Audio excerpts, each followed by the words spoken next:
Sci-Fi.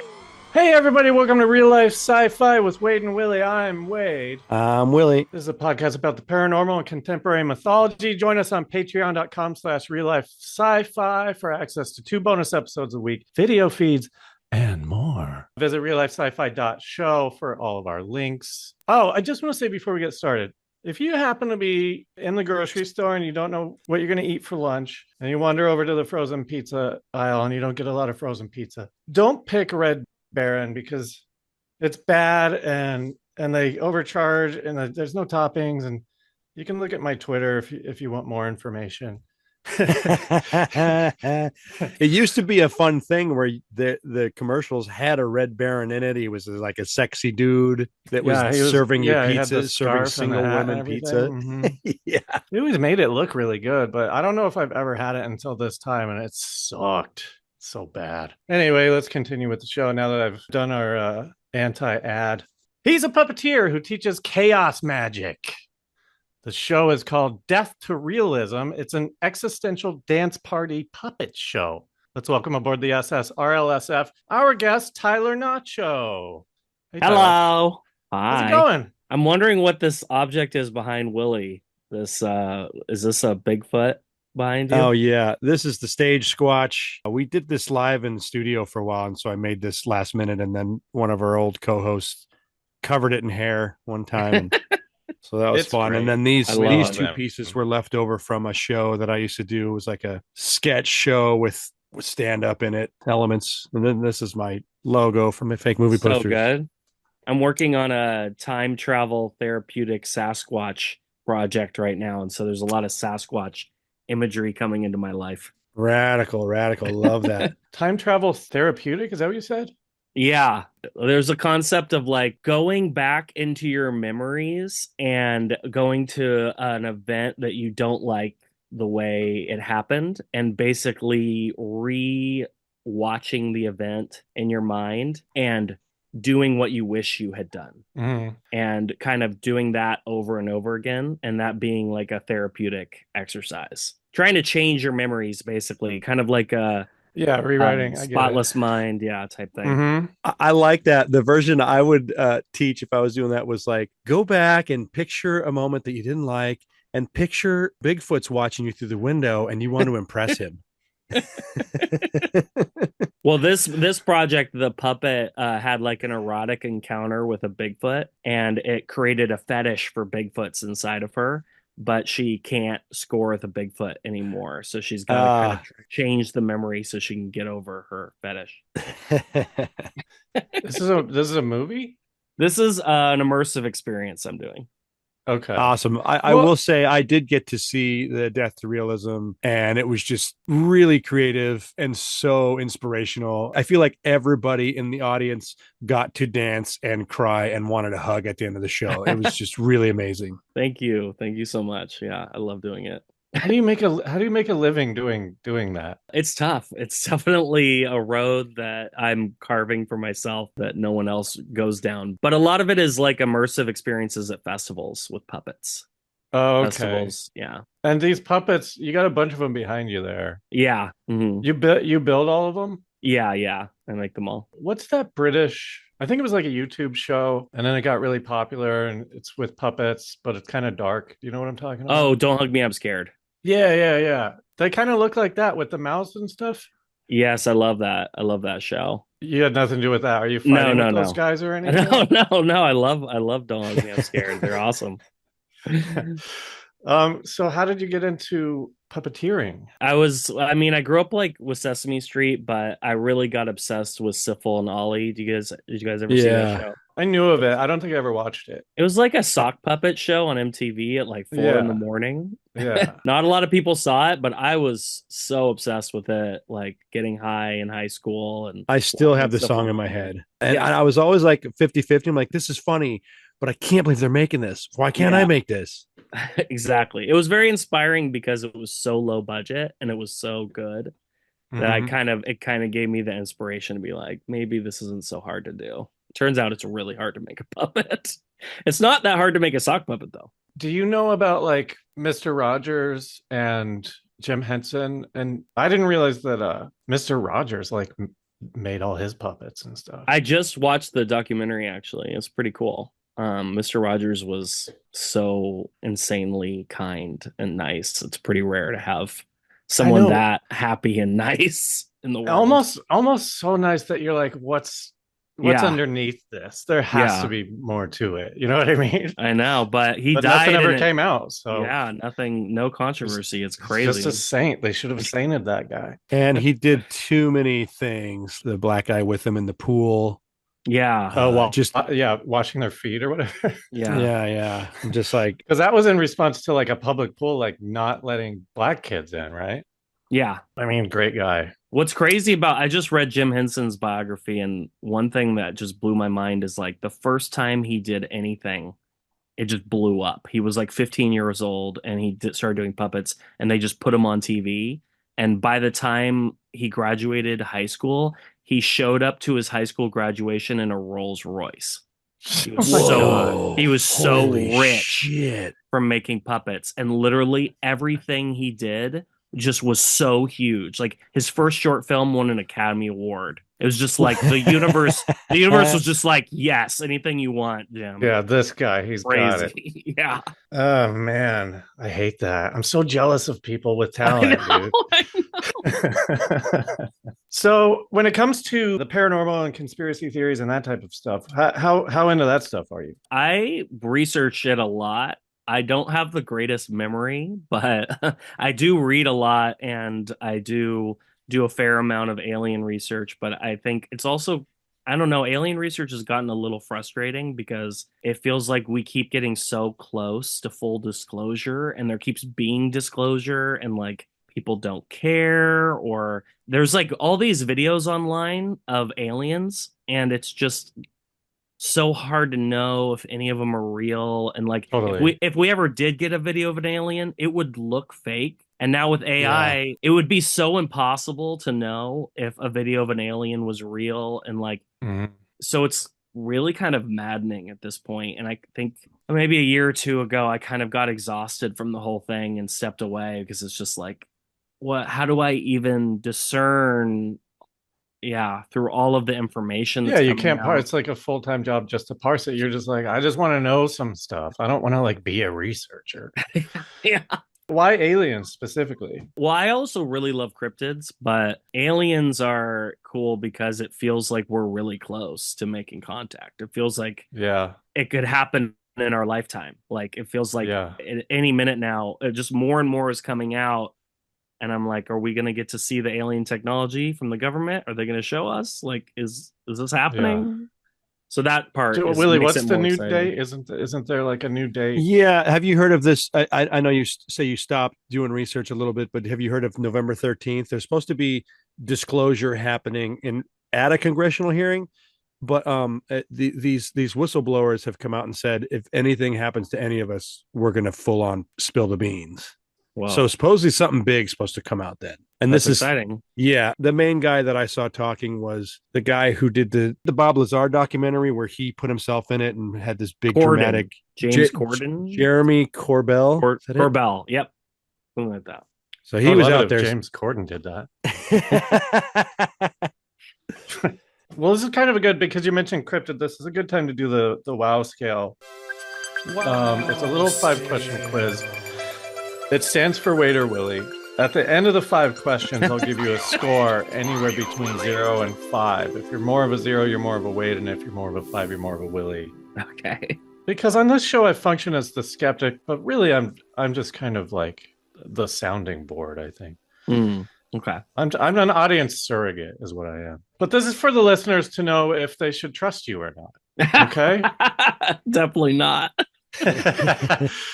All right, are you ready to be weighed on the WOW scale? Okay, yeah, let's do it. Okay, first question, 3-parter. Do you believe in aliens? If so, have they visited Earth? If so, have they visited Earth in the last 300 years? Yes, to all 3, yes. Okay, yeah. Ghosts. Oh, God. I definitely believe that spaces can have energy. Like I've walked into a room after an argument and felt the weight of the room. And I think if something really horrible happens somewhere, it can kind of like hold some of that energy in it. Yeah. I don't know if like one person is murdered somewhere, their energy can't leave the space. I'm not sure if I totally buy that, but I definitely feel like a place could be haunted for sure. I definitely believe in like a building or a space being haunted by bad things happening to it. Have you ever experienced any kind of haunting? I had one small experience, a kind of a minimal experience. There's a place in LA called Maxwell Studios, or it's Max something, Max Sennett Studios. And it's where Charlie Chaplin had his studio in the 40s or the 30s. Where's it at? And What part of town? it's like Silver Lake Echo Park. Oh, okay. It's not huge, but I had a friend that was a manager there and it's notorious for people thinking it's haunted. And he is closing up the place. It's just me and him in the building. And we go down to the basement. He's like, let me show you something. And in the basement, they haven't touched any of the film equipment since the 40s. And Really? it's a dirt floor. And there's all these old pieces of equipment, and you can smell the soil. It's just like it feels like you're stepping into the past. It's really weird. Yeah. And so I'm like, wow, this is really cool. I'm kind of feeling the vibes. We turn off all the lights in the basement and we go upstairs, and he's turning off all the lights in the house, and he forgets something, and he goes downstairs, and all the lights in the basement have been turned back on. So that was weird. And he told me that he had an experience once of walking through one of the bigger studio rooms at night and having an orb come at him. Wow. And he was not any kind of ghost nerd, Right. alien person. He was pretty straight. That Did was he his describe story, the- but not my story. Did he describe the orb? Was it like one of the balls of light that like people will when they get their photos developed or whatever, they'll be like that. I believe it was just a ball of white light. Yeah, kind of swooping down at him. I It's not much, but it was really weird.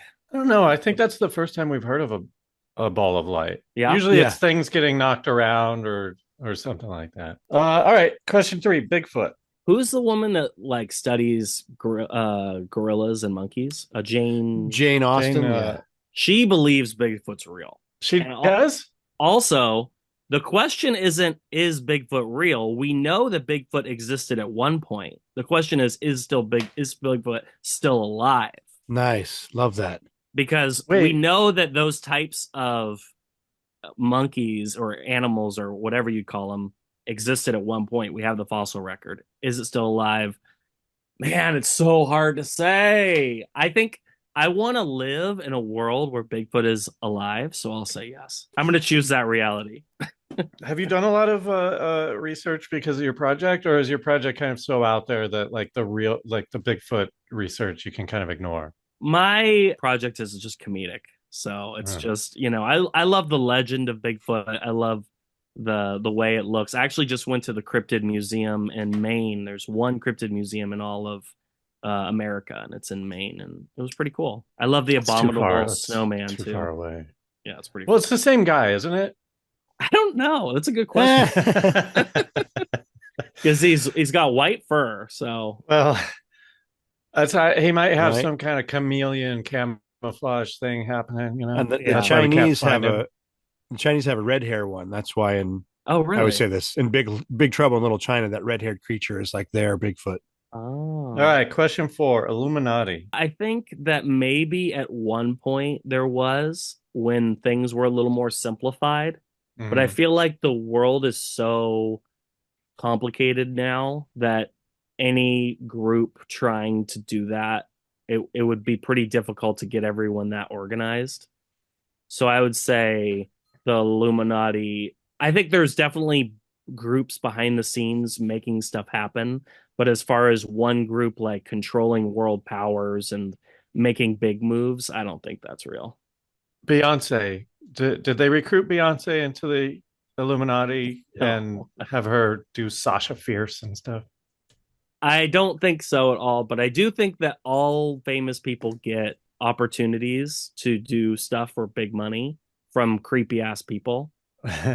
And probably sometimes they do it and they don't know why and they don't know what it's for, but Right. they get opportunities to host certain events or promote certain things. But why would you give Beyonce any real information?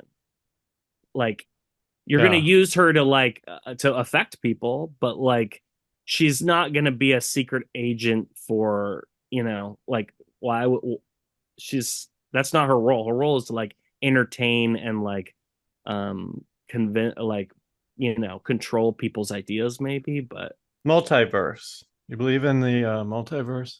So is the multiverse like that right now existing in time is every single version of me that made every choice? I think so. It can be that. That's kind of the big broad version of it. But I think, if you believed in any version of it, I think that every single possible reality isn't physically existing somewhere. No. Okay. I think that I think you could like jump into a new timeline where things are going differently for you. Like, but I don't think all of those are happening right now. Okay. Willie, what do you think? Should I put yes for that? I think more yes than no. Yeah. Okay. That's easy then. It puts you at a 4. So you're a 4 out of 5. So you're 4/5 of the way to being a Willie. Okay. Willie, you believe all those. Yeah. I love it. All right. Now that that's out of the way, Willie, hit us with the topic. Tonight on Real Life Sci-Fi, did 62 children witness UFO in 1994? We will be exploring the extraordinary events that unfolded in Zimbabwe back then in 1994. Join us as we delve into the chilling accounts of school children who claim to have encountered a UFO and extraterrestrial beings during their recess break at the Ariel school. Did they see aliens? Or did they all just make up a story and run with it? Find out tonight on Real Life Sci-Fi. That was good. Well, yeah, but just wait until you hear it with the People's Court music under it. Do you know about this? I have heard about it. Yeah. Okay. I think I watched a documentary where they mentioned it, but there was a lot of other stuff happening in the documentary, so I don't know. Yeah, this isn't the one where they saw the guy standing on the spaceship, is it? Yes. Oh, it is. So these kids, just a rough overview of what, because we'll get into some smaller details, but kids were on recess. This is one of the more fancy schools in Zimbabwe, but kids out here didn't grow up watching TV. This isn't normal, but today all of the teachers were in a meeting inside, and this whole event took about 15 minutes. What year is this? 1994, mid-September. And so some of them hear a noise. They see a metallic orb in the sky. Some say it was maroon colored. Some say it was silvery. Then it landed. 62 kids witnessed this. A lot of them ran over to it and saw one and possibly up to 4 creatures outside that had the classic alien face. Some of them said that they were black, but some of them said that they were wearing skin tight black outfits. One of them was standing still. One started out on top and then came down, and then one was running back and forth. And they all talked about how it seemed like slow motion, seemed like it was fading in and out. Sometimes the shift would disappear. It was just kind of like a weird abstract thing where they weren't sure if they were fully seeing it. And then after it was done, they ran back to tell the teachers, and the teachers said, "Oh, no, you didn't see anything." And then they told their parents at home, and their parents were like, "No, you didn't see anything." Even though it made the news, and it was pretty big. It even made it onto the BBC and Oprah. Who's the guy with the shoulders in America with the glasses? Donahue? Oh, Larry King. Larry King. I'm just saying, like this. Is he known for his big shoulders? somebody did a sketch of him when he was older, and they had really high bony shoulders, and I just can't get that image out of my head. I don't know what it was. So that's the gist of what happened, and it was major news, and then it disappeared, and like most of the world didn't believe it, and most of them told the kids it wasn't real. Are these the guys these kids who are now? Well, how old were they? Were they in grade school? This is 94. They were between kindergarten and 6th grade. So they were like between 5 and 12. So now they're like 30 years old or so older? The documentary that came out called Ariel Phenomenon, a few of them are getting interviewed as adults, and they still have all the pictures and the news stories and the pictures that they drew, and they still believe it, right? Yeah. Is this the group that kind of that I don't know if they get back together a lot or if they just did it for the documentary, but was that they got a bunch of them back together to see if they all had the same story still? Yeah, it wasn't really a bunch. It was a handful. Yeah. But this is not the one where they heard the message in their head. Well, so here's the thing. First off, the initial story of everything, everybody was just like, what happened? What'd you see? Okay, you didn't see anything. Then this Harvard psychologist comes in, John E. Mack. He is a professor of psychiatry. I believe it's pronounced Johnny Mac. Right? I know, right? Johnny Mack at Harvard. He was an author, Pulitzer Prize winner. Oh. He came in and started interviewing the kids. And that's when they found out that a lot of them heard things and actually had what was maybe described as telepathic messages from these aliens. So, and they had different messages. Oh, they had different ones? Yeah.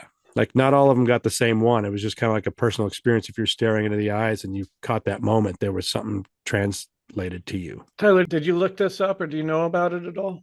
Yeah, I was reading about it today and I was thinking, okay, so, I'm trying to play both sides and think about this and be like, okay, so if a bunch of kids come over to me and they're like, we saw aliens, and I feel left out, am I going to be like, yeah, I saw aliens too? Oh, wait, are you a kid too? You're a kid too. Yeah, I'm a kid too. We're on the playground.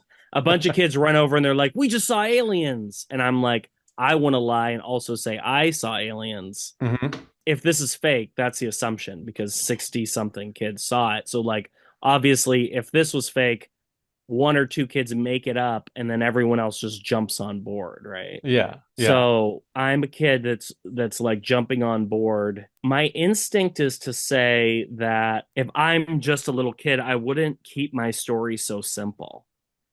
I feel like I would be like, I went on the ship. Mm-hmm. Or they gave me this rock, or like I would go with the story more and like want to I mean that's the thing, like when kids lie like that, you can tell because they keep going, they just like take it a little too far, right? Because you want to be like the kid that best. saw more. Yeah. You want to be the best at seeing aliens. That's funny that they you were guys my say friends. That's how I feel too. And wait, hang on, before you get back to Harvard guy, did you guys have anything in my school? The thing that I remember really sweeping the school that I was surprised by was pogo balls. You remember pogo balls? No. Yeah, it was. It was. You don't remember pogo balls? It looked like Saturn. It was like two balls like on top of each other, and then a disc, and you would put your foot on either side of the ball on the top, and then the bottom one would be like the pogo part, and you would just jump on that. And it was huge in my school. Like everybody had one except for me, and they would do like pogo ball races during recess. I just had to like sit there because I didn't have one. It sucked. Did you guys have anything big at our school too? Oh, was it? Maybe it was a Loveland thing. We had Pogs. Pogs blew up. We would play Pogs and someone would lose all their Pogs because it was gambling. Yeah. And the teachers were like, you can't gamble at school.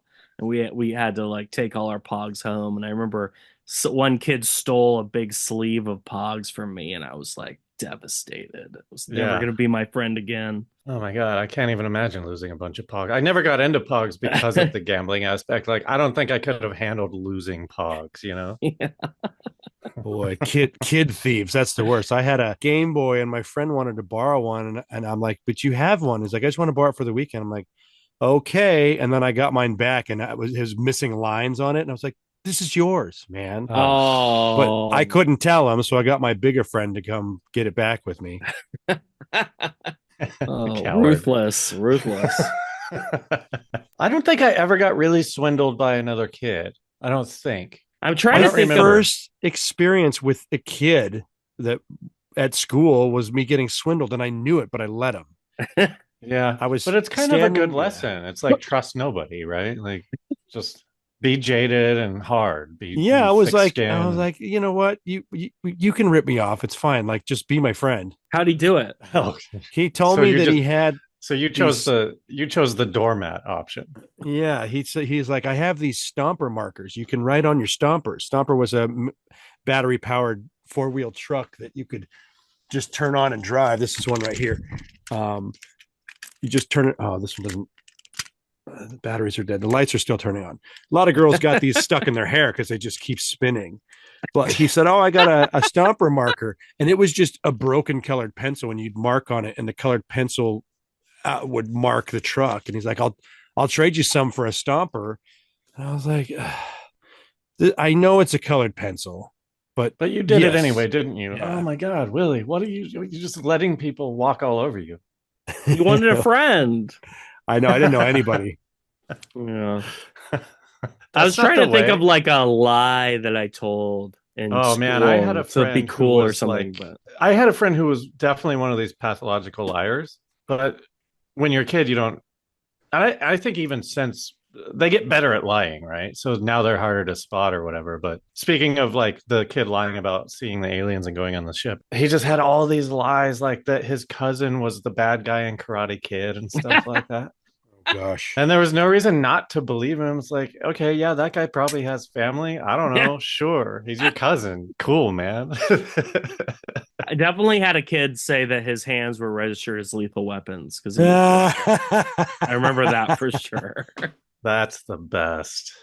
I love like, that. I can't fight anybody because if I do, I'll get in trouble. It's actually very smart. Because he's like, anytime he gets confronted and he wants to chicken out, he can just be like, well, my hands are tied. Literally. I could kill you. Yeah. Let's get back to the Harvard guy, Willie. What were you saying? What were you leading into? He was saying that the interesting thing about group stories is he felt that if they were lying, they would all have a lot of the same details, like a starting point, and then break off. And he was like, a lot of them, they didn't have that. It was like unique to a lot of them. And on top of it, the crazy thing is that, they didn't grow up with TV. So most of them didn't think alien at all. This was like put on them by people interviewing them. They kept saying it was a man. He just had weird eyes. His eyes were lower and bigger. And then they also thought that in their mythology, there's something called the Tikoloche. I don't know. I'm bastardizing it, but it's like a dwarf-like water spirit that would become invisible.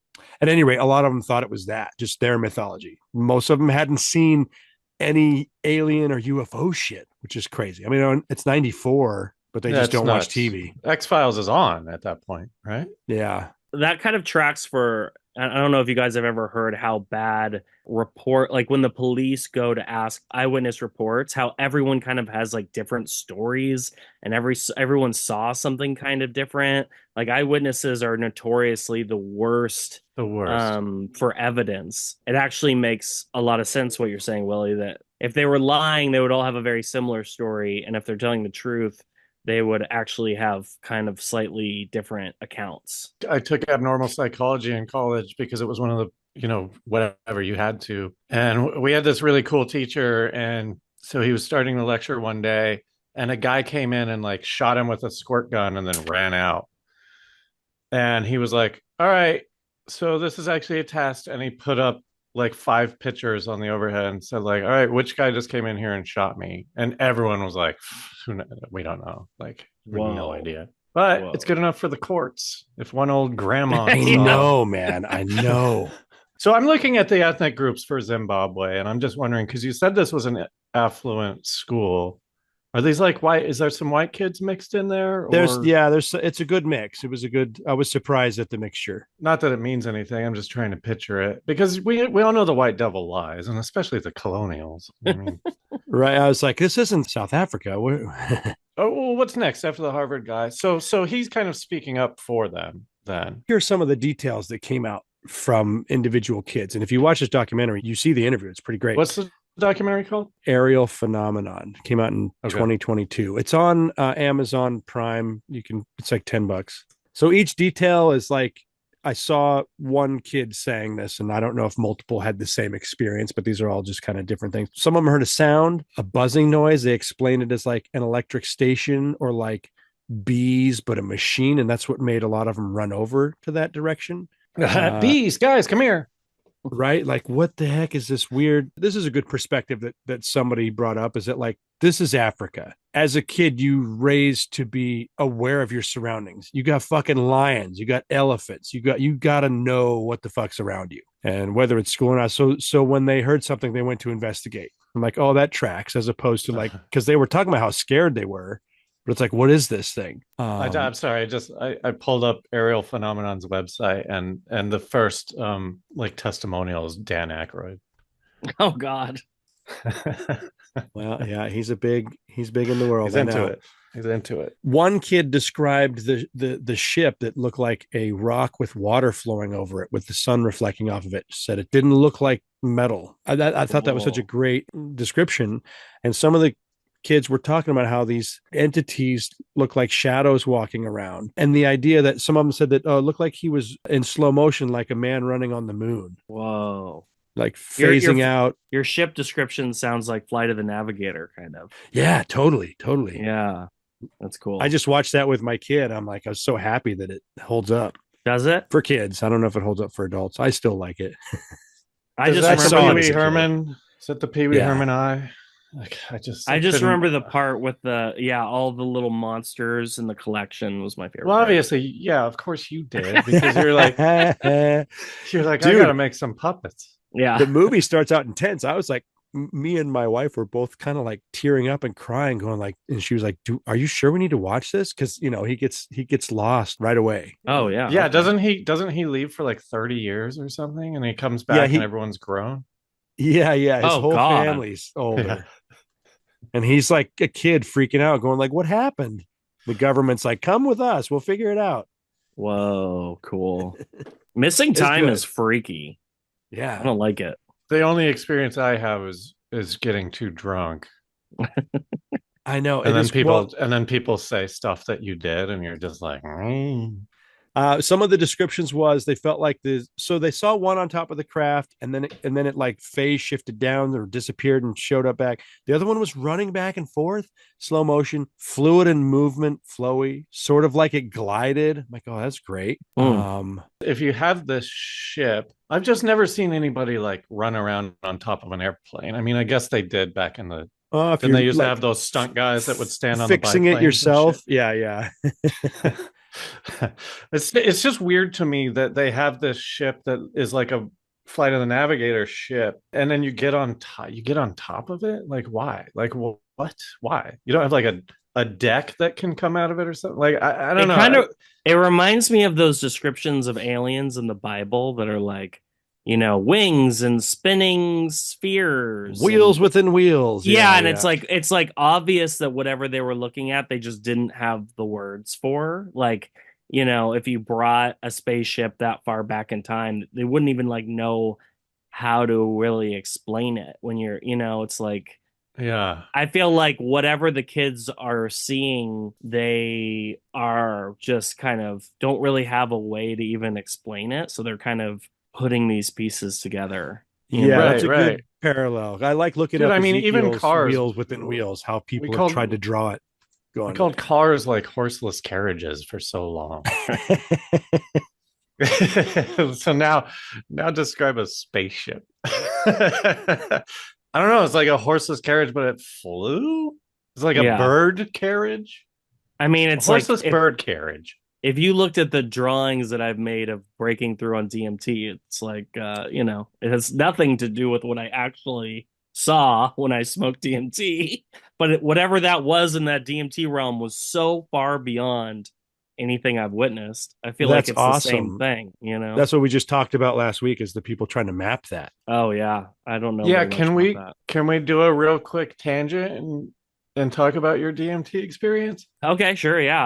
I tried smoking it 12 times throughout my life and couldn't break through, and finally broke through. It was very difficult. It seems that oftentimes when you smoke it, you kind of get right to the doors and then you don't get in. It's very difficult to like do enough, but I finally broke through, and it was definitely the most inspiring, amazing moment of my life. When I got through, it looked like a stadium of entities all going, you're here, yay, everyone's celebrating. And then this one entity like comes forward and is like showing me like nothing in the DMT realm looks anything like anything you've ever seen. There's nothing. I was going to say, when you say entity, did it blend into the background? Could you define the shape of it? Yeah, you could define it. The best way I have to describe it is like, you know those diamonds that sit above sim characters? They're like 3D diamonds. Yeah. Imagine one of those diamonds if it was stripes of a rainbow and the stripes were going down. That's kind of like the closest I can explain to it, but honestly, it's just so far. There's just nothing to compare it to. It would be like showing TikTok to a caveman. It's just like Yeah. it's just so far outside of this realm. But the inspiration and stuff like that, did that come from a feeling or? When I was in the DMT realm, it was brighter than reality. It felt like the reality was watching a movie on television, and then I had turned away from the TV and like looked at real life. Like it was like more bright, more in focus, and there was another dimension to it. There was like it was like seeing an extra. It's so trippy. But it was like those people who are colorblind or whatever, and then they give them those glasses. Yeah. But I think the trippiest part was like this entity like is showing me all these like jewels or something like that, like really beautiful things, and then it does this thing where it like turns and looks at me like it had its back turned the whole time or something, and it's like shocked, and it lays me down on a table. And all these entities walk over me and they're looking down on me. And then one comes down. It takes this different light objects and puts them on me. It's like he's trying out these different light instruments. And then he gets the right one and he like pulls a lever or something. And like my body turns into like a prism. That it was like they were doing light work on me or something like that, like the surgery or something.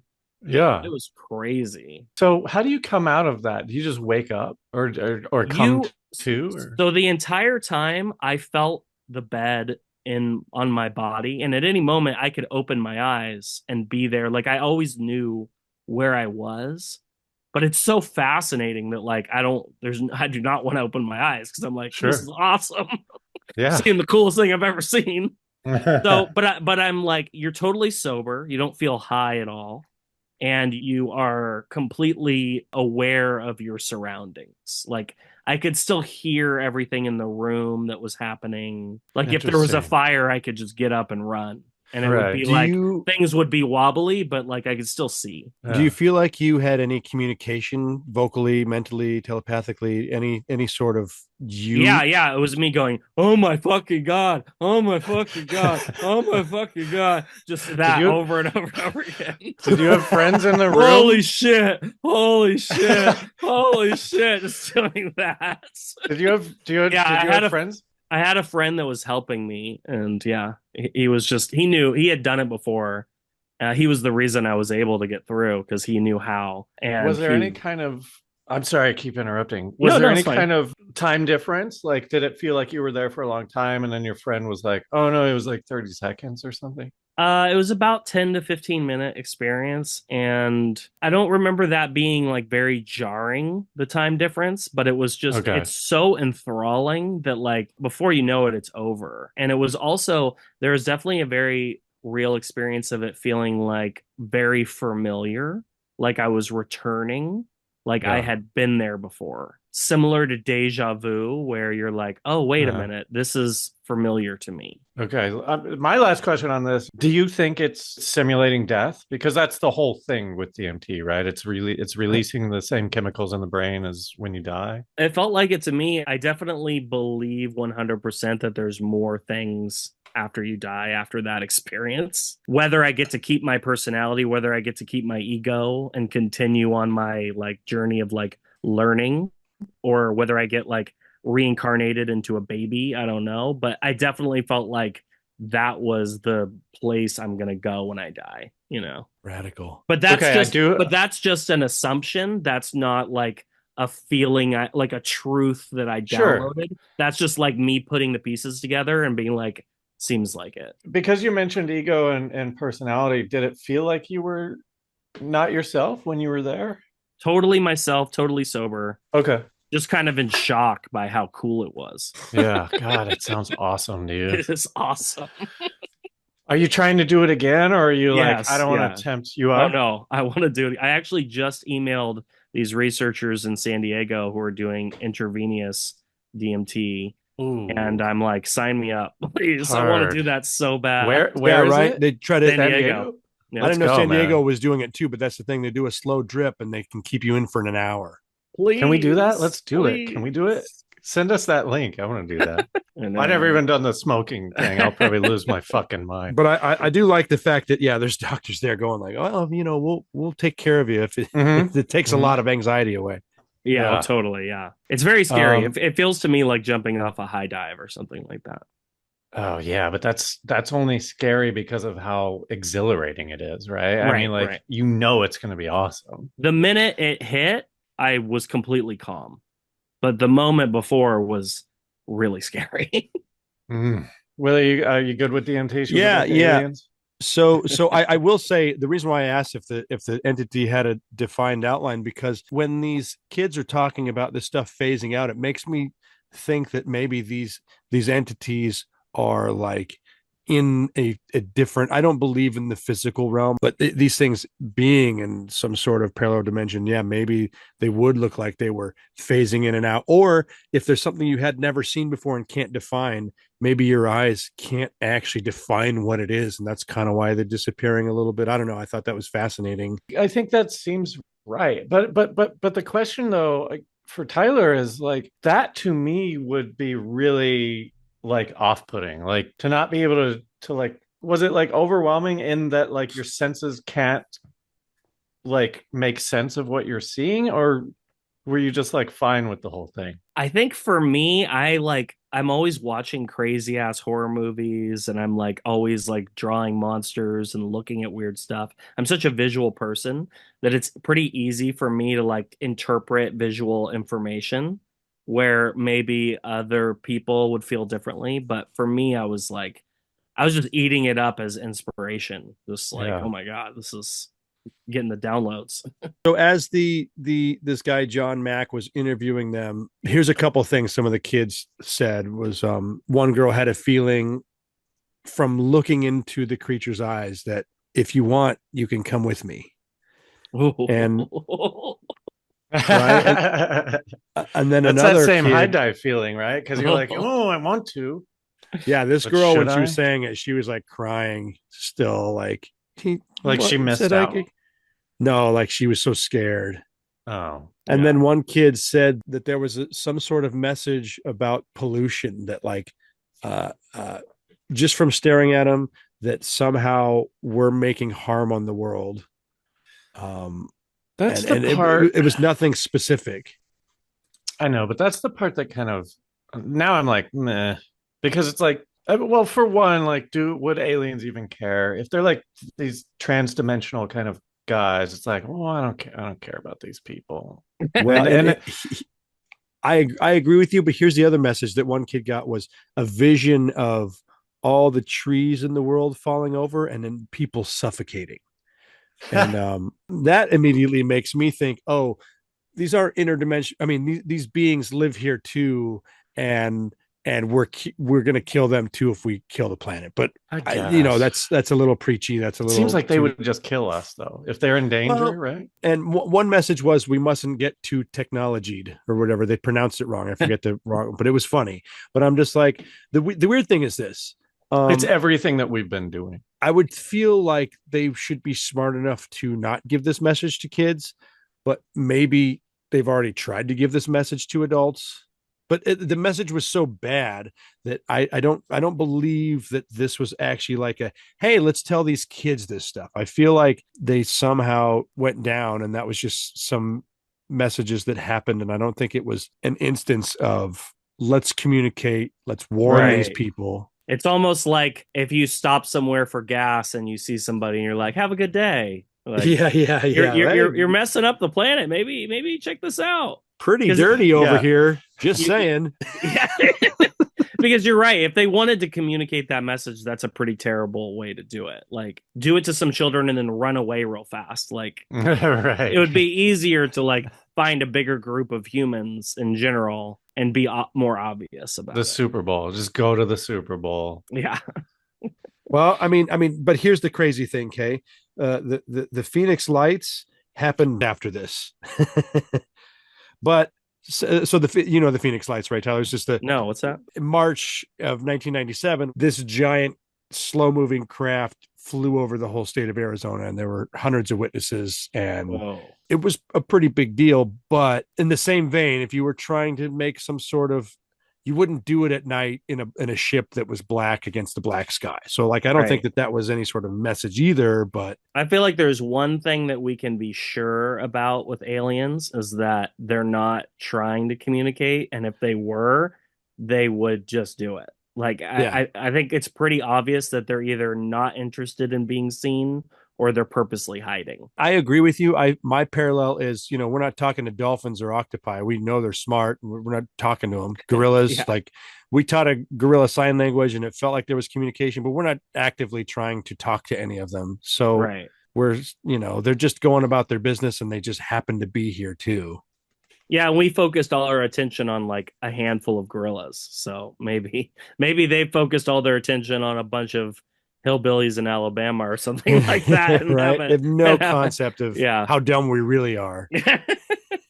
Do you think though that like maybe part of the problem is because they communicate telepathically, that if you're speaking to a non-telepath, it's sort of like they're reading your mind in a way that's like, oh, I can't really communicate with this person. Like they're just getting kind of like random whatever my thoughts are, but not necessarily what I'm meaning to deliver to them or something. Yeah. Maybe a bunch of thoughts on top of each other, and it's hard right.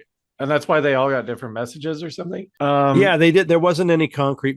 And from the documentary, I couldn't tell if anybody had a similar message. They just spewed out a few. The documentary focused a lot in the end of John Mack's career of how Harvard was just like, fuck this guy. Like he's representing us. Like let's blackball him. Push. You know what I mean? Like, and then at the end, they're like, wait a minute. You're allowed to be wrong in science, so we should be celebrating the fact that he pursued something that he's wrong about. It was really funny. Well, I think it really comes down to the skeptics say that it was mass hysteria. Yeah. And do you guys believe in mass hysteria in a form where people think that they saw something? I don't just because I can't. Like, how, in what scenario would that ever, like, how would that ever, like, what it doesn't make any sense to me. Mass hysteria might as well be as alien as aliens because it just seems like something that's like insane. My only version that I don't believe in is if they were trying out holographic technology but I don't believe that. But I think that might be a thing because we do have holographic technologies that people can't even comprehend because they're way better than just the ones you've seen Tupac rapping on stage. They can use sound to create a hologram or even fire, just weird shit. Yeah, I have a really hard time wrapping my head around mass hysteria past just a group of angry protesters or like an emotion. But like when they blame mass hysteria on like everyone believing something that just didn't even exist, I don't understand that leap. I've never had an experience where someone was so convincing that I got caught up in the moment. I don't know. It just doesn't really make sense to me. Whenever big events like this have an excuse for people that don't believe in stuff, it just allows them to turn it off and never think about it again. You know though, what could be like a mass hysteria event that I could maybe get behind is the thing that happened at the mall. Oh, like the Miami, the tall Miami aliens. Did you hear about that? Yeah. Tyler, did you hear about that? Yeah. Because that was like a kind of thing where it's just like someone on the podcast, I think, was in an airport and people just started running or whatever, and so they all started running, and then it just became this thing where it's just like, well, there's got to be a shooter or whatever, and I can understand a mass hysteria believing there's a shooter when it comes to that, especially today when that stuff happens. So maybe the mall thing. The mall thing was crazy, but it definitely felt like TikTok was pushing it. Well, but it also feels like you need an impetus, right? Like you need a jumping off point. And like some kids at recess, like what would theirs be, you know? Right. Especially in Zimbabwe. Like they don't even, half of them Yeah. didn't even know the word alien. What's that? What are you talking about? And they're used to seeing elephants. Like, Yeah. so they see stuff. It's not like in Colorado where the coolest thing we've seen is like a raccoon, you know. So I guess the thing is like what's happening today with this thing, because it feels like people are kind of like checking back up with these guys, and does it match like any of the other kind of alien stuff? The documentary was depressing because they all were basically shunned about it their whole life from the get-go, to where like they just had this traumatic event that nobody believed them, and they're like happy to reconnect with each other because they've suppressed it and experienced that. And the thing is, you know, they have meaning to it because they were young, but it actually wasn't a meaningful event. So like they just have trauma. Yeah. Do they have trauma? They're categorizing it as trauma? So well, some of the kids you could tell did, because when something bothers you, you want to talk about it, but then when everybody you trust is saying it wasn't real. Right. But if Yeah. Moose came home from school and he said this stuff and no one was believing him, even if you don't believe him, you would say that you did, right? I mean, so these kids have bad parents. That's what you're saying. Well, I These know, people right? have Yeah, bad parents. it was at different times. Like every single one of them was It like wasn't. It was smoking a it was cigarette 94. as they were saying. 94. Yeah. I think that if you see an alien, it's kind of traumatizing, whether people believe you or not. It's like it's just it's probably a feeling of being confused about what's real and what's not real. And I'm glad you said that, because to see I an alien phase shifting, why should that not be in your room every night? Well, but you're the guy who's afraid of the dark. I like, not to dismiss your point, but like it feels to me like it would be liberating in a way. And maybe they're not emotionally intelligent enough to like take that viewpoint. But like, it's a little kid. no, I know, but Terrifying. I like to, I know, but they didn't sound terrified, did they? Like when Well, they went up and told the teacher or whatever, were they like freaked out, or were they? Yeah, Oh, they were. And Yeah. all the teachers like, this wasn't real. Nothing happened. There's nothing. Oh, yeah, that sucks. I thought they were like, dude, we know the universe now. I think Whoa. some of the older ones were good at interviews because they're like, this is cool, but most of them were like, we were scared and no one could help us. Yeah. Tony the Tiger came to life on my cereal box and no one will believe me. Yes. It's the frog, right? It's the frog that only dances when what's the frog? Hello, my baby. You know the frog. Oh yeah, that guy.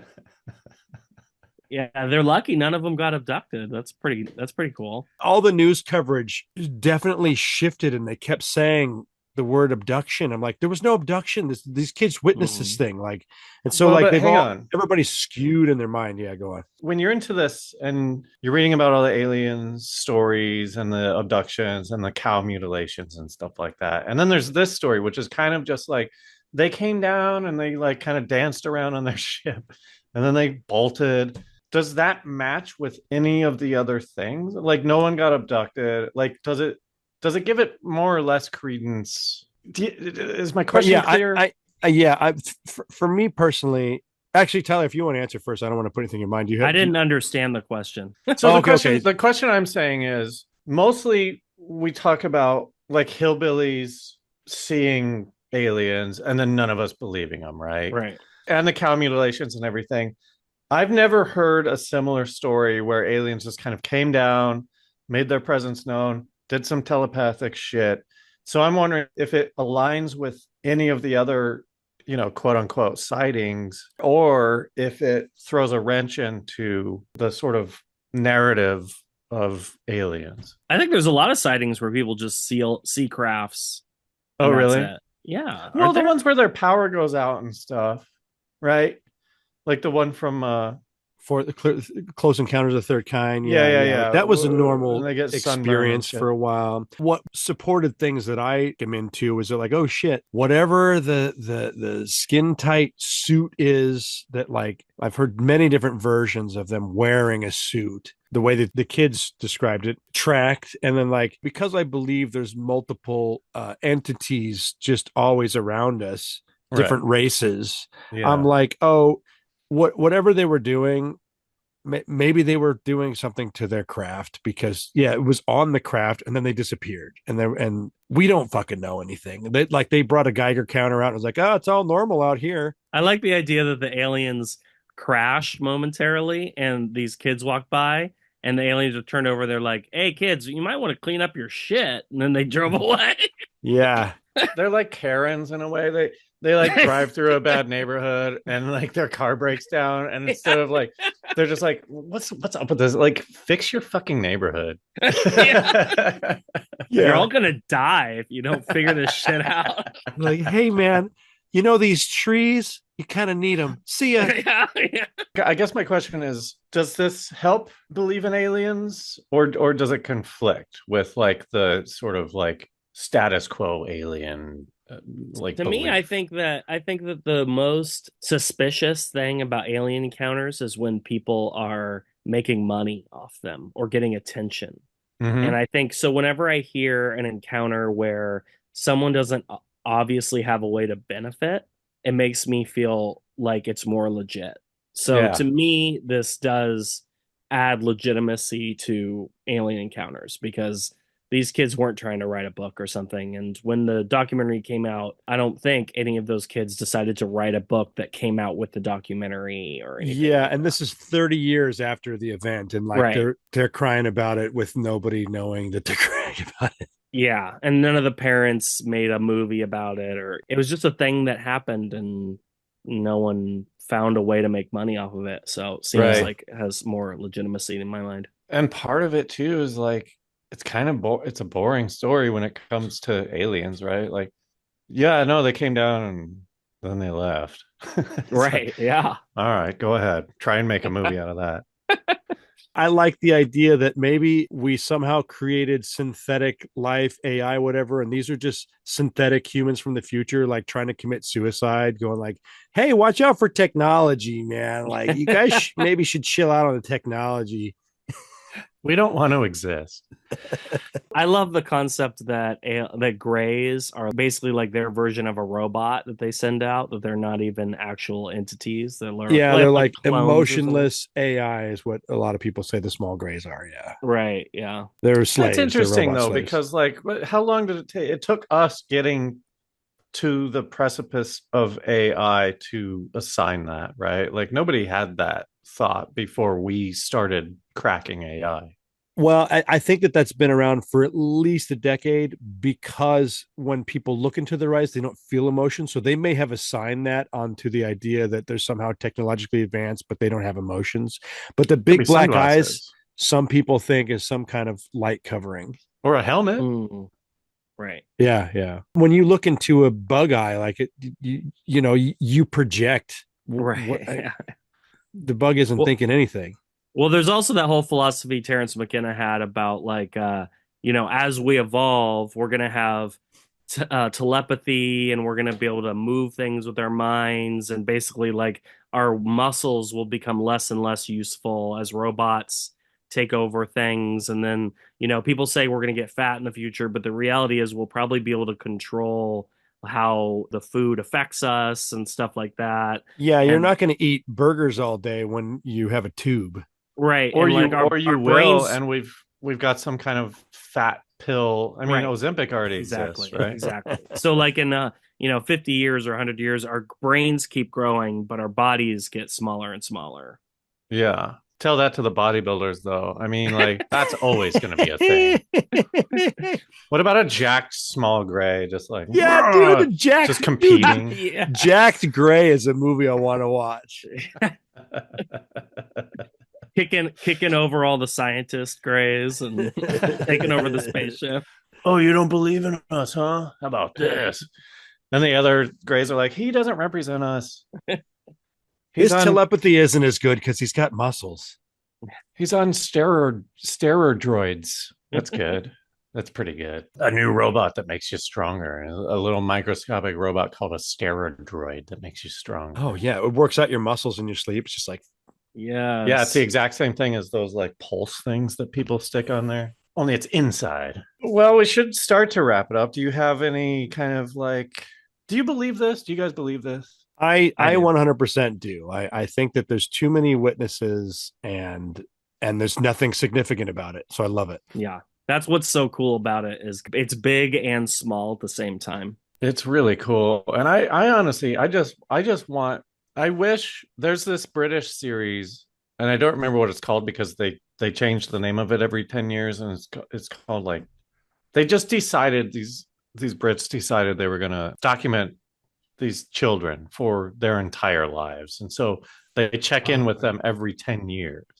It's really boring because they're just like normal people. But it would have been cool if someone would have done this with these kids to just kind of like keep it in the forefront of their brain a little bit. Because like I know there's stuff from my childhood that probably happened, but the cloud of memory just makes me think it was a dream or something. And I can't imagine seeing an alien and having be told to me that it didn't exist and then living for 30 years because you would just be like, okay, yeah, I don't know, I guess it didn't happen.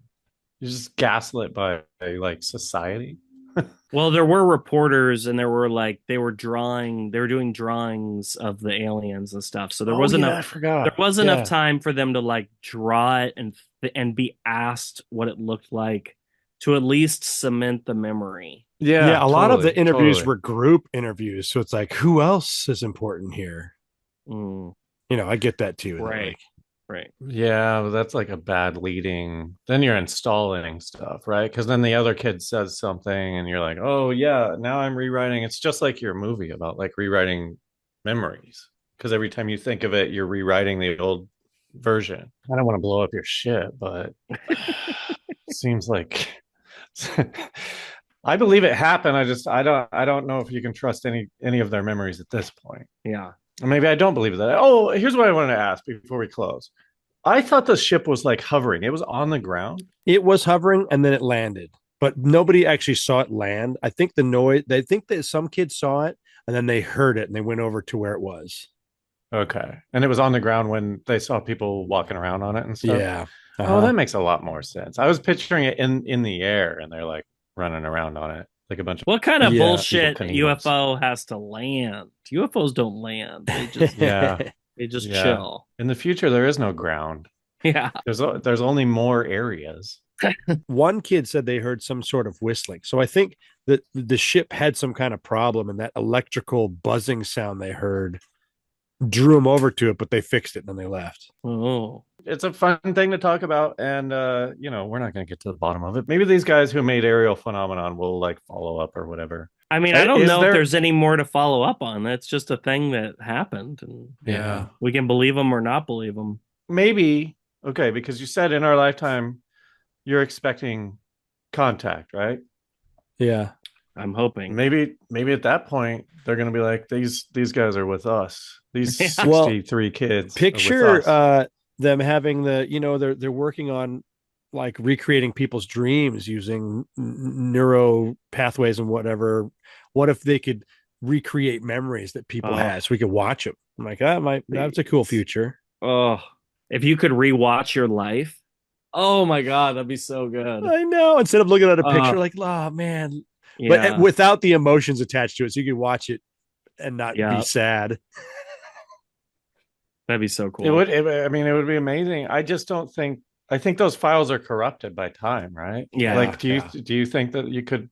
I think get to the actual. I think the files exist in our brains, but how to access them is pretty complicated. Every time I hear about these weird humans that can remember every moment of their lives, I'm like completely jealous, but I'm also like, I don't want that either. I have a friend that has almost perfect memory, and I love it, but I also kind of feel for him because I feel like my bad memory is part of why I'm so happy. I just totally agree. I have a bad memory too, and like it sucks when you have a friend that remembers everything because you lose every argument because you have to trust that they just remember it better than you do. And so it's like, well, this isn't fun. Or he'll be like, you've already told me this twice. Dude, that is I hate that feeling. It's like, okay, just put me in the grave then. I'm done here. Like if I'm repeating myself this early, fuck, dude, we're done. We're done. It's only going to get worse. I know.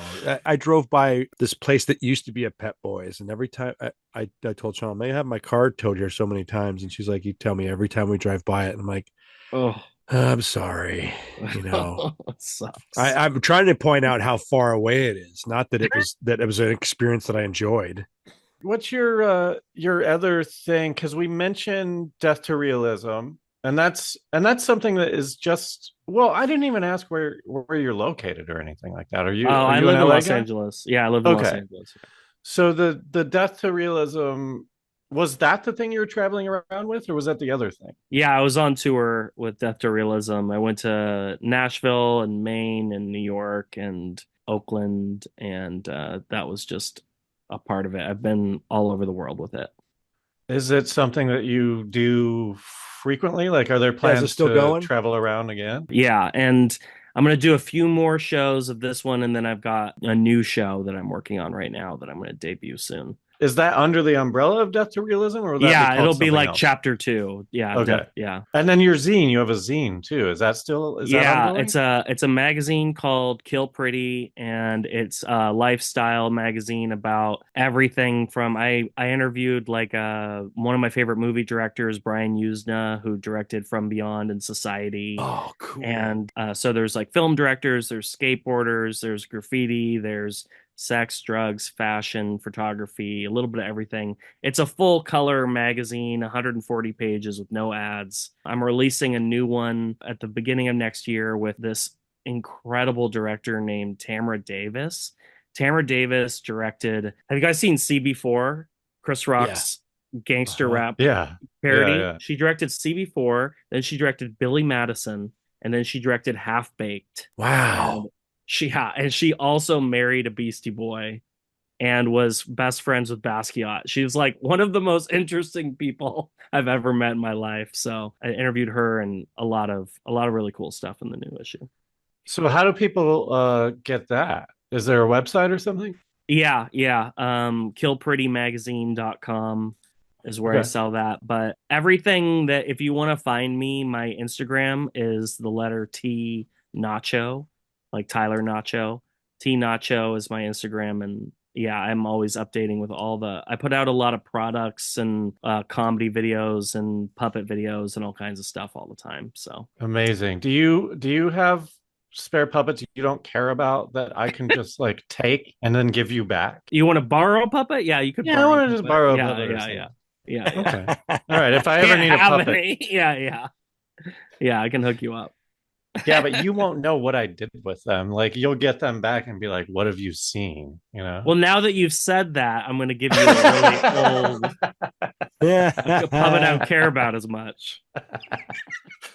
All right. So Kill Pretty is the zine and Death to Realism is the show. Is there a third thing or is that it? Oh, there's a lot. I mean, so I do a lot of work with the Ministry of Quantum Existentialism, which is we didn't a group. even get into that.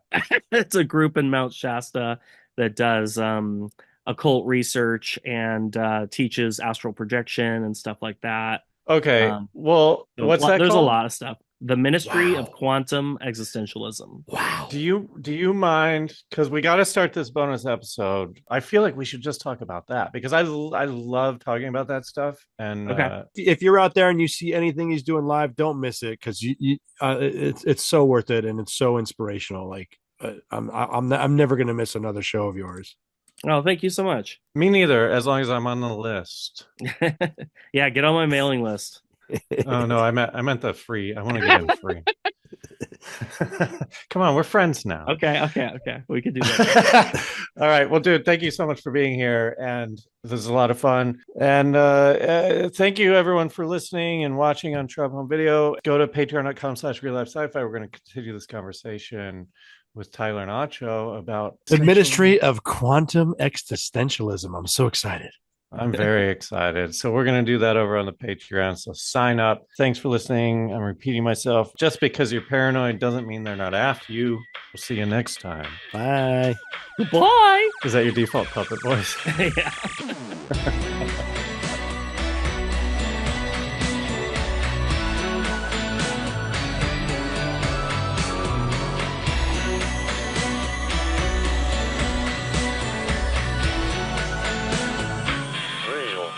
Sci-Fi.